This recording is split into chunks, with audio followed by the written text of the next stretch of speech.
Okay, on this first problem, what is the form that this equation is in? This is standard form, and so just real quick to review what that means, that's y or f of x, could be y or f of x, remember they're interchangeable, is equal to a x squared plus bx plus c. And it's still on free, sorry. Okay, thanks for the heads up. Okay, so we've got A. It's useful when you're looking at standard form to write these out. What is A equal to? -2. Good. And B? B would be equal to +4. Let's clean that up a little. And C? -5. We'll label this as, this is the key. Okay, so direction of opening, who's got that? Yeah, Braden, what's the direction of opening? It's going down because it's negative. The A is negative. Down, because A is equal to -2, right? And because it is negative, it opens down. I heard somebody say, down, shaped like a frown. That's a nice mnemonic. Okay, axis of symmetry. How do we go about finding the axis of symmetry? Yeah, Braden. -b over 2a. Okay, good. So we're going to say x then is equal to -b over 2a. And b, as we've already pointed out, is 4. So that's -4 over 2 times a, and a is -2. And -4 on the top, and on the bottom, 2 times -2 is also -4. So you got a -4 divided by -4 is +1. And so the axis of symmetry is x equals 1. Before we graph that, we'll go ahead and find the vertex. What do we do to finish up the vertex? Because we've already got the x coordinate. What do we do to find the y? What do we do, Tate? Put your phone in the bin. You get it out one more time, it stays with me for the rest of the day. Okay, vertex. To find the y coordinate, what do we do with that, Emmy? Plug it into the equation. So we already know x equals 1. So y then is equal to -2 times 1 squared. Go back, look at this, plus 4x. That'd be plus 4 times x, but x is 1. And then finally here, -5. So we've got -5.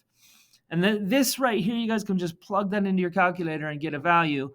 I'm going to go through it. 1 squared is 1 times -2 would be -2. 4 times 1 is 4, and -5 there at the end. So -2 plus 4 would be +2 minus 5. And all of this comes out to be that y equals -3, right?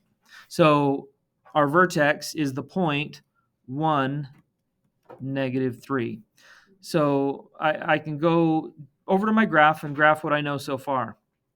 I know the axis of symmetry is x equals 1, and I know that the vertex is at 1, -3. So I'm going to plot my vertex and show my axis of symmetry. The test is going to be on paper, so you need to know how to do this. Is it a maximum or a minimum point? What do you say, Jack? It's a maximum because it's a maximum because, as we already pointed out in the first part there, that it opens down. And so if you make just a quick little sketch like this, you can say, okay, well, the arrow's pointing down means that there's no lowest point, but there is a highest point, and that would be our maximum. And so y-intercept. This is the easiest thing that we get from knowing the standard form. If you've got a standard form, a quadratic equation in standard form, we can look at this and say, hey, that c value there, -5, tells us that our y-intercept is at the point 0. I'll go ahead and write it in general terms first. 0, comma c, which in this case is 0, comma -5. And so we can plot that point. We go over here to -5 and plot that point. Not only can we plot that point, but what other point can we plot?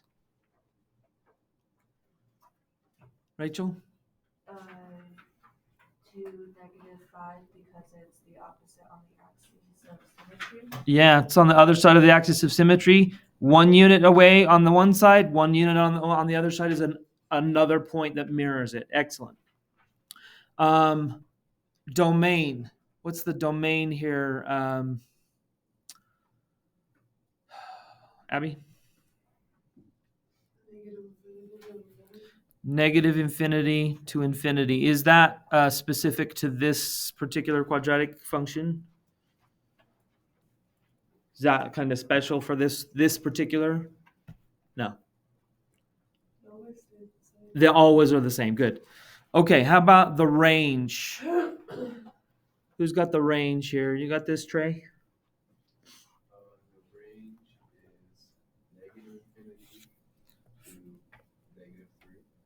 What does the range tell us? It tells us the y's. All the y values. Yeah, exactly. The domain tells us all of the x values. It's probably worthwhile to note that. These are the x values. And the range is all of the y values. And so the range goes from -infinity up to, did you say -3? -3. And what do I write at -3? A bracket. Good. And then 3 points on the graph. Now, guys, for this 3 points on the graph, do I already have 3 points graphed? You can use those. That's fine. So I'm just going to say, okay, well, one of them is the vertex. That's one. Oops. The vertex 1, -3, and then another point there is the y-intercept, and that'd be 0, comma -5, and then the one opposite it is 2, comma -5, and that's how we do number 1. Oh, we have to graph it. Sorry.